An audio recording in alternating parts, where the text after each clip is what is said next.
Ela é coordenadora da Coordenadoria Especial de Proteção e Bem-Estar Animal da Prefeitura Municipal de Fortaleza. Mas ela é advogada, ela foi vereadora, sim, vereadora da luta da esquerda, né? Foi do partido da PSOL, né? Partido Socialista, do Socialismo e da Liberdade, e da rede também, esteve na rede. Depois ficou sem partido e também sem mandato, por decisão própria, não quis concorrer mais. Mas parece que ela tem aí, assim como o pai dela, o Paulino Rocha, sei lá, um germe, né, da política inoculado. Porque ela continua fazendo política, claro, ela está aí ao lado do prefeito Roberto Cláudio, cuidando de criar políticas públicas para a proteção dos animais na cidade de Fortaleza. Toninha Rocha, é ela que está aqui e me trouxe entre dois objetos que têm a ver com o tempo. E eu queria que ela só me dissesse para que trouxe isso, para pautar sobre o tempo. Ela me trouxe um calendário e um relógio. Esse relógio foi um presente de 15 anos do meu pai. Ah! Ele tem uma relação muito afetiva. Eu estava usando esse relógio em 2009, quando a minha casa, eu fui surpreendida por um assalto. Por 4 jovens, e as pessoas às vezes me perguntavam, e tu não tem raiva deles? Não, nenhuma. Eles são vítimas da sociedade. Pode, quem disser, me criticar pelo que eu estou dizendo, mas aqueles meninos que moravam no Guajiru, meninos de 15, 16, 17 anos, que entraram na minha casa, e esse relógio estava comigo, Ricardo. E meu pai me blindou e eles não levaram o relógio. Eles faziam assim em mim e não levavam. Esse relógio significa, além de manter a lembrança que eu tenho com meu pai, a gente tem que entender que ele tem tempo, porque ele tem bateria.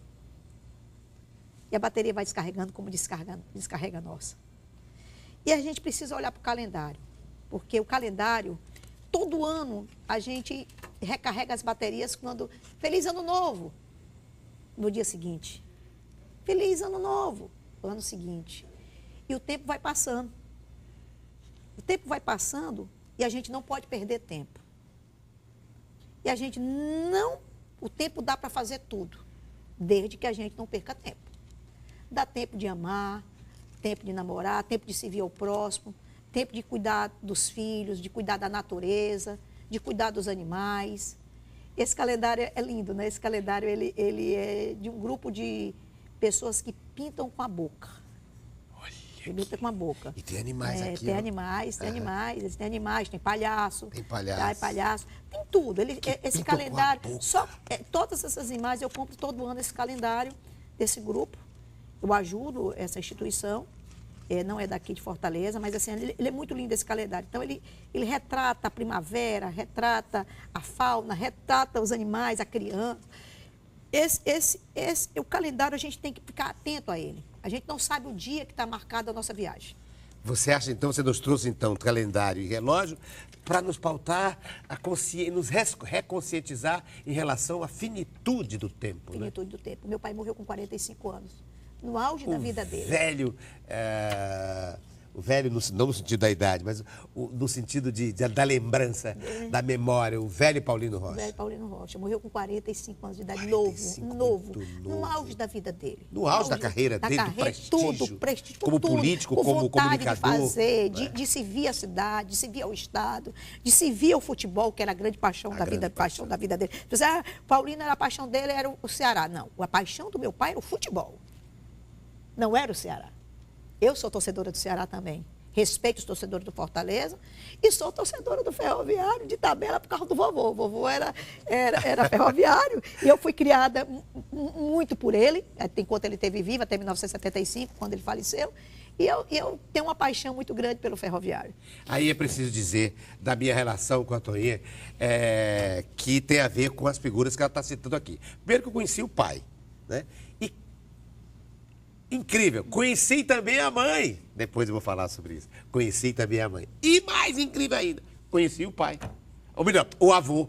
Né? Então, o pai, a mãe e o avô. Porque o avô dela é o J. Cabral, José Cabral. É um ícone do teatro popular no Ceará, nos anos 30, 40, 50, 60. Um homem que se dedicou ao teatro, um mambembeiro famoso, percorrendo várias cidades do Nordeste, sobretudo do Ceará. E eu virei biógrafo dele. Eu virei um biógrafo do José Cabral. Portanto, a minha relação com ela é antiga, viu? Com a família, pelo menos, não é? Com o Cabral. Mas, olha, eu quero que você me coloque outros objetos. Eu tô vendo aqui que tem uma camisola aí. Esse aqui Tem uma... é o cheiro da minha mãe. Vocês estão vendo que tudo que ela traz... Ai, que lindo. É a camisola da minha mãe. Tudo tem a ver com sentimento, com família, O cheiro, com esse coração. cheiro. Quando eu estou angustiada, lá em casa, todo ano, a gente pega o guarda-roupa, vamos ver o que a gente não usa. Vamos doar, vamos dar para os bazar, para ajudar os amigos. Mas essa camisola, eu não dou, não. Toda vida pega, essa daqui não, né?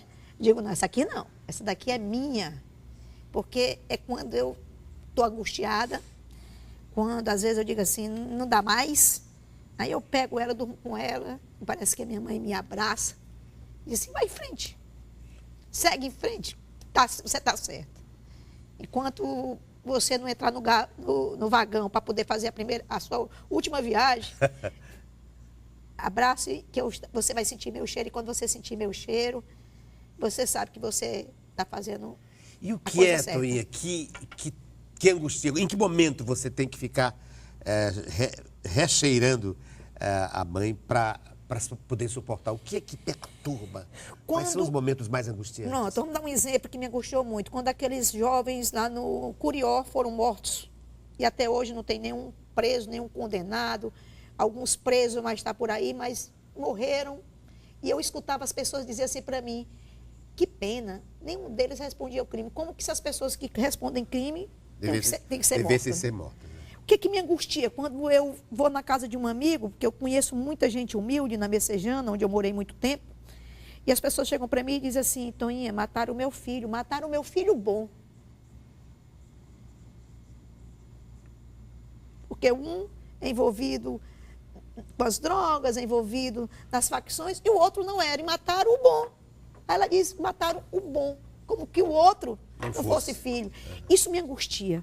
Isso me angustia quando eu chego num hospital e vejo uma mulher procurando para dar luz a um filho e não tem. Me angustia quando eu vejo uma pessoa que precisa fazer uma cirurgia e tem que estar pedindo um e a outra para poder fazer uma cirurgia. Me angustia quando eu ando nas praças de Fortaleza e vejo centenas de gatos abandonados por pessoas que não querem gastar 50, 100 reais para fazer a castração da sua gata. Aí quando a sua gata dá cria, ele pega a caixa e vai abandonar em algum ponto de abandono desta cidade e leva a gata de volta para casa. Me angustia em não saber que futuro eu vou deixar para os meus filhos. Me angustia ver uma comunidade que eu frequento, e ver as pessoas morrerem com 50 anos, 60 anos, porque são pescadores.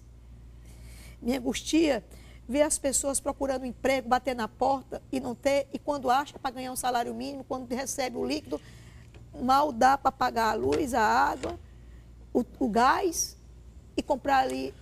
Isso me angustia. Ou seja, você se associa, quer dizer, incorpora, absorve o drama social como se fosse constitutivo da sua vida.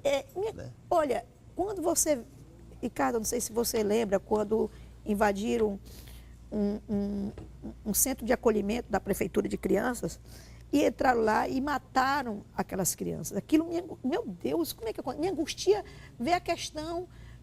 Agora, daquela lama derramando que chegou ao São Francisco e se dizendo, vai chegar no São Francisco, e as autoridades não fazem nada. E de um lado nós temos um fla-flu, uma briga, nós estamos vivendo num país onde de um lado está um grupo, de um lado está outro, e as pessoas perguntam, não estou dizendo que ambos os lados fizeram errado e que ambos os lados estão fazendo certo.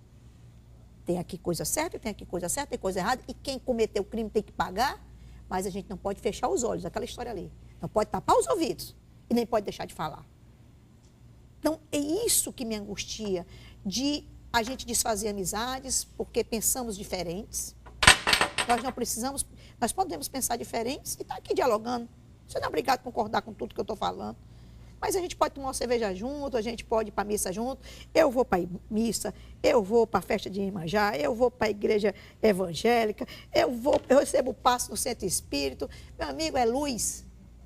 Eu estou lá. Agora, se for para me dizer coisas que erradas, não conte comigo. Não conte comigo, não vai contar comigo. Eu acho que esses dois objetos aqui, que são os dois últimos, antes da gente colocar em pauta o objeto surpresa da Toinha Rocha, que é a nossa dialogadora de hoje, os dois têm a ver com um resumo, com a síntese, pelo menos a síntese que eu faço da Toinha. Veja, família, um quadro da família. Eu acho que a Toinha coloca o social como se o social fizesse parte desse quadro, como se todos fossem da família dela, né? O humano fosse parte da família dela, a humanidade. E a outra é essa frase, que também tem tudo a ver com ela, porque é a militância dela. É preciso mudar a vida. É preciso. Eu acho que esses dois quadros resumem, pelo menos a impressão que eu tenho, a convicção que eu tenho em relação à Toinha. E queria que ela comentasse essa síntese que tento fazer aqui. Bom, aqui, nossa família, nesse quadro aí, eu, a Ágata, companheira, minha filha Lígia, meu genro Guilherme, minha filha Lígia, meu filho Gabriel e a Julinha, que é sobrinha nossa, sobrinha da Ágata, mas que ela é tão presente na nossa vida que nada que a gente faz, ela está fora. Ela é uma sobrinha muito querida. O Gabriel veio de gaiato e entrou na nossa vida, mas ambos, eles são apaixonados pelo outro. Esse outro quadro é um quadro que o meu sobrinho Marcos Eugênio, que mora em Brasília, ele fez esse quadro, ele tinha uns 8 para 10 anos. Eu estava em Brasília na casa dele e ele fez. Interessante que o Marquinhos, meu afilhado, ele escreve desenhando. É verdade, as letras são figuras, né? São figuras. Não, mais do que letras, são figuras. São figuras. Né? Por exemplo, o C aqui representando a lua, o I representa uma seta e assim vai. Aí você vê, ó, é preciso. O E é um bicho, é um animal. Eu acho que é um cavalo marinho, né? É um cavalo marinho. O P é uma teia de aranha. É uma teia de aranha. Que a gente tem que teiar, a gente tem que fazer essa rede, como as aranhas, para poder a gente juntar energias e forças para construir esse mundo melhor e esse mundo humanizado, porque nós estamos um mundo cheio de humanos. Mas será que você se pergunta, você que está assistindo o programa, você é um humano humanizado? Você respeita, você que é tão fundamentalista, se você for um fundamentalista, você realmente ama o próximo como a si mesmo? Mas mesmo que esse próximo não esteja tão próximo, esteja morando numa favela, que a minha filha diz, mãe, não pode mais dizer favela, minha filha, comunidade. Eu digo, não, minha filha, é uma favela mesmo. É uma favela sem saneamento, sem escola, sem creche, sem emprego, sem transporte. E aqui cada letra se refere a uma força da natureza, né? Ele botou os animais, a lua, a terra. A lua, a né? terra, o mundo, ele mostrando. As ocas, né, dos índios. As ocas dos índios, tudo natureza. Ocas, né? Os anjos. Os anjos. As armas de defesa aqui dos índios, é seta, né? E o arco e flecha. Quer dizer, e sobretudo assim, os animais. E música. E as artes. E a música. O M é da música. Então, ele teve muita sensibilidade. Quando ele me deu isso, eu fiz esse quadro. Esse quadro tem que estar comigo. O Marquinhos está perto dos 40 anos, deve estar em torno de quase 30 anos. E é preciso mudar a vida. É preciso e mudar é para isso que você faz a sua militância, não é? É para mudar, é para tentar mudar. A gente tem que mudar a vida, a gente tem que ser ousada. Agora eu faço como Vinícius. Você falou aqui, Vinícius. Tem que me provar, muito bem provado. De que há uma outra. De que haveria uma outra. Tem que vir do cartório, ainda com firma reconhecida, escrito embaixo, Deus. Né? Embora seja muito espirituoso. Então, aproveita essa vida. Talvez tu não volte mais. Tu cumpra a tua missão aqui. Quem me dera que eu pudesse cumprir a minha missão. Mas eu acho que eu ainda volto ainda. Eu ainda vou levar umas porradazinhas, muitas porradas. Todos nós ainda, para poder a gente deixar de voltar para viver aqui essa vida. Mas é preciso mudar os teus hábitos, os teus costumes. Tirar esse preconceito que tu tem em relação às pessoas. Hoje a gente entra numa loja, a gente até, eu vou usar a expressão de uma amiga minha, estão pecando. A pessoa entra, se a pessoa chega mal vestida no contexto de quem chega... De quem se acha bem vestido. Aí você pensa que vai te assaltar. E muitas vezes o camarada chega bem vestido, tu acha que também vai te assaltar. Será que vale a pena a gente viver na sociedade? Quando, na verdade, estamos sendo assaltados pelos bem vestidos. Pelos bem vestidos, pelos engravatados, por aqueles que estão querendo discutir a questão da aposentadoria para a gente se aposentar com 40 anos de contribuição. Será que o pescador vai poder se aposentar? Um professor aguenta ficar 40 anos numa sala de aula? Será que uma mulher que tem a dupla jornada de trabalho, chega em casa, tem que cuidar de menino, ensinar tarefa, levar para o hospital, medicar, ela aguenta trabalhar 40 horas. Vamos fazer essa reflexão. Se você quer realmente mudar, eu tive agora recente na Itália diminuiu a idade. E ainda criou um salário social para aqueles que não podem pagar. Eu não vi, pode ser que tenha. Eu não vi morador de rua. Eu não vi animal na rua. Eu vi a casa que eu andei dos meus amigos que tinham dinheiro, tinha o mesmo pão que tinha na casa dos meus amigos, que eram os assalariados. Um amigo meu, a Sara Saron, ela é drag queen. Ela votou em mim para vereadora. Ela está morando lá na Itália, está morando em Parma. Eu tive a honra de ir e dar um abraço e abraçá-la como se eu estivesse abraçando Messejana e abraçando a comunidade LGBT, que eu amo e que eu defendo. E que merece ser respeitada por qualquer um de nós. Qualquer um de nós. E quando eu abraço o Ari Júnior, lá em Parma, e a gente se abraçou, era como se a gente estivesse na Messejana, estivesse no antigo Tremendão, nas ruas da Messejana, quando a gente saía pedindo voto, conscientizando as pessoas, dizendo que era preciso colocar voz no parlamento que os defendesse.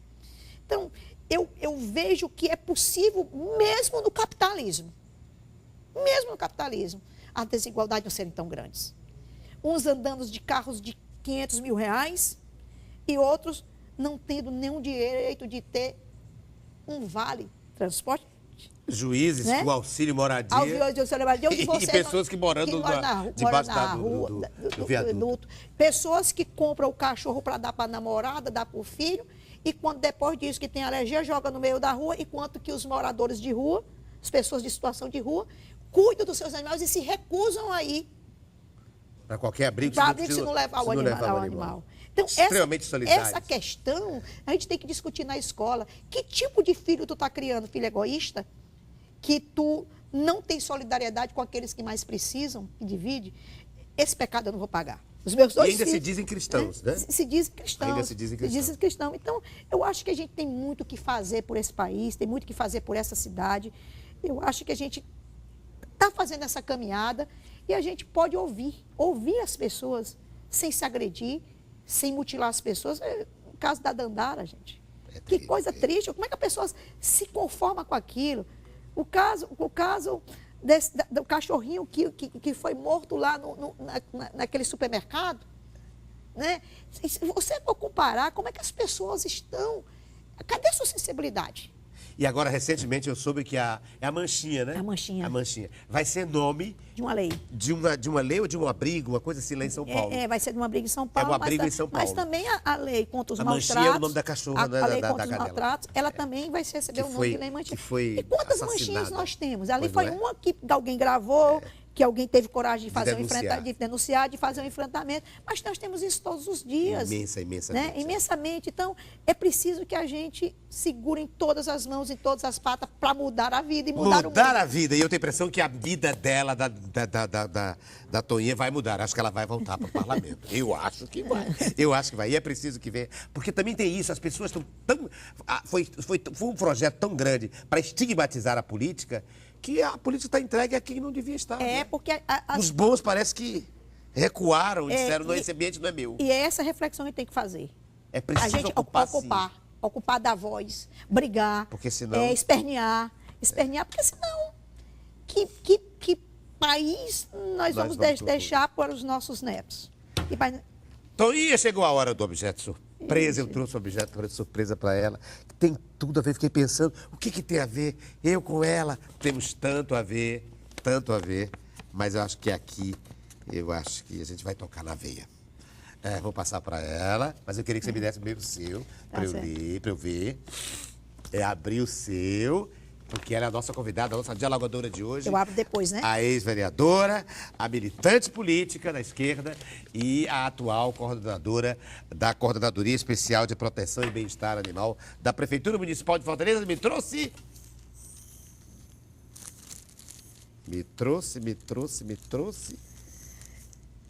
Olha, uma ampulheta. É uma ampulheta, sim. Com a palavra Toinha Rocha. Ela me trouxe o tempo? O tempo. O tempo, ele vai... Essa ampulheta aí, por acaso, uma areiazinha, uns granuladozinhos aí dourados. A gente precisa dourar a vida. Mudar a vida e dourar a vida. vida. Nós precisamos dourar a vida. E esse tempo é você que faz. Se a gente colocar aí um líquido, ele vai passar mais rápido. Se a gente colocar algo mais granuloso, ele vai demorar mais. Então, às vezes, eu vou voltar aqui ao meu pai, muita gente diz assim, seu pai viveu pouco tempo. Não, ele viveu o tempo necessário. Tanto é que meu pai vai fazer 40 anos que faleceu e ninguém esquece dele. Paulino Rocha. Ninguém esquece dele. Então, o tempo. Não perca tempo, gente. Não é hora de perder tempo. Não é hora da gente cruzar os braços. Não é hora da gente dar as costas. O tempo agora é tempo de resistir, é tempo de lutar, é tempo de se juntar, é tempo de questionar, é tempo de mudar você e não passar essa vida em vão. Não passar essa vida sem deixar um legado. Você, Ricardo Guilherme, daqui a 200 anos, quem estudar teatro, assim como meu avô, você tocou, as pessoas vão lembrar do J. Cabral, do teatrólogo J. Cabral, vão lembrar do Paulino Rocha, vão lembrar do Ricardo Guilherme, vão lembrar de tantos nomes de Mandir Assá, vão lembrar do Edson Queiroz, cada qual naquilo que sabe fazer de melhor. E aí as pessoas dizem assim, porque eu estou falando do Edson Queiroz. O Edson Queiroz foi um homem, quando meu pai esteve doente, ele ligou para minha mãe e disse, e a gente tem que fazer justiça, o que o meu dinheiro, e ele tinha muito, puder fazer para salvar a vida do Paulino, eu vou fazer. Mas, infelizmente, o meu pai foi desenganado. Ele foi chamado, no tempo dele, talvez terminou a missão dele aqui na Terra, partiu com uma doença muito cruel, que é uma coisa que a gente tem que questionar mundialmente. Por que é que os laboratórios... Não é possível, com tanta inteligência humana no século XXI, ainda não se tem a cura do câncer. Toninha, tem tudo a ver o seu objeto com o meu, porque o meu é uma tentativa de resgate do tempo, de respeito ao tempo. O objeto surpresa que eu trouxe para a Toninha. Existe... Veja o que eu trouxe. Eu quero dar a você isso aí, simbolicamente. Minha Nossa Senhora!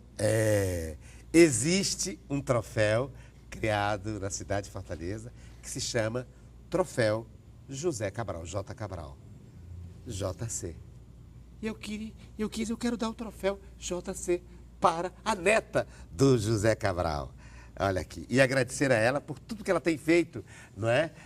Como militante política, pelas suas ideias. Ela não deve ter o troféu J. Cabral. Não tem. Aí eu coloquei Toninha. Não sou nem artista, né? Eu sei, mas eu quis trazer. Porque você é a neta dele. E você tem trazido essa ideia da memória dele, né?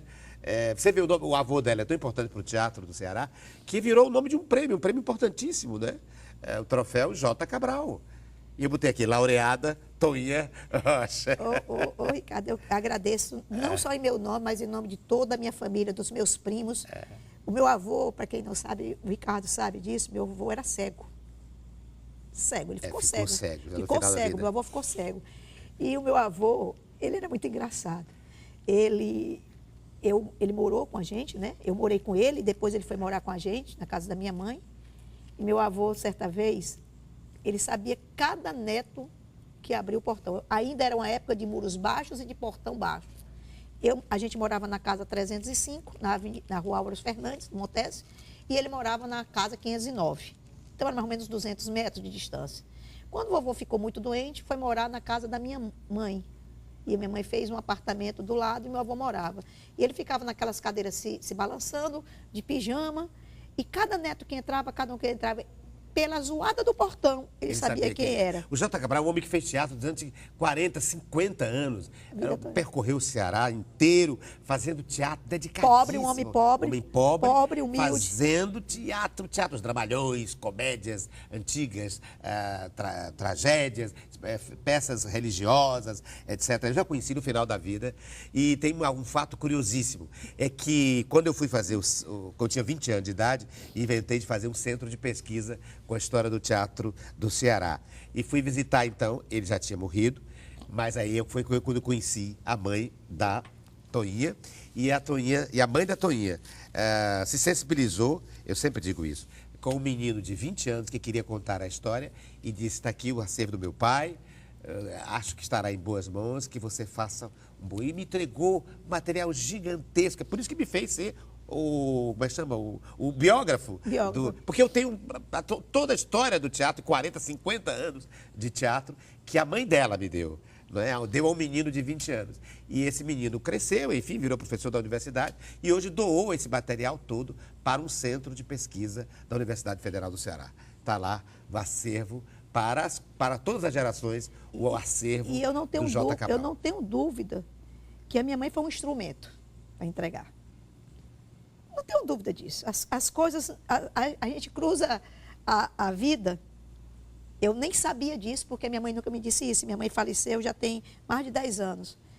Quando eu chamo a Elô Salles para ser minha chefe de gabinete na Câmara Municipal, quando era vereadora, e aí a gente conversando, eu digo, rapaz, eu preciso dar uma medalha. Uma medalha Boticário Ferreira, mas eu não quero dar a medalha para qualquer um. Quero dar uma medalha para alguém que faz uma história diferente, que seja da academia, mas que ao mesmo tempo dialogue com a sociedade, com o povo. E aí surgiu o teu nome, né? É verdade. Surgiu o teu nome. E aí o Paulo Diógenes, nosso amigo, e o Paulo chega para mim e diz assim, Paulo, eu vou dar a medalha Boticário Ferreira para o Ricardo Guilherme. Aí ele disse, poxa vida, por que eu não pensei antes de ti? Aí eu disse, eu quero subscrever. Que bonito. Ele era vereador naquela época. Ele subscreveu e o João Alfredo. E o João Alfredo subscreveram. E assim, é merecedor. Aqueles que escrevem a história, eles são merecedores. E tem muitos aí que escrevem história de outras formas, como a Dandara escreveu a história dela. Sim, sim. A Dandara escreveu a história dela com aquela morte horrível, aquela violência toda. Então, você escreve fazendo as biografias, como professor da universidade, eu escrevo lutando pelos meus animais. Cada um vai escrevendo a sua história. E muito obrigada pela oportunidade de estar aqui. Eu lhe agradeço em nome da minha família, dos meus amigos, a quem está nos assistindo, aos meninos que estão aqui nos filmando com essa paciência, a direção. Porque sem cada um estar aqui fazendo o seu melhor. Eu acho que é isso. Faça o seu melhor. Se você puder fazer o seu melhor, a gente, com certeza, muda a vida. Obrigado, Toninha Rocha, pela sua presença. E fica a nossa homenagem ao Paulino Rocha, a Toninha Rocha e o velho J. Cabral, pelo tudo que fez, pelo teatro, pela família que fez, que veio dar exatamente nela, na Toninha, nessa coragem, que junta coragem com ternura, com afeto. Ao J. Cabral, nossa homenagem do diálogo.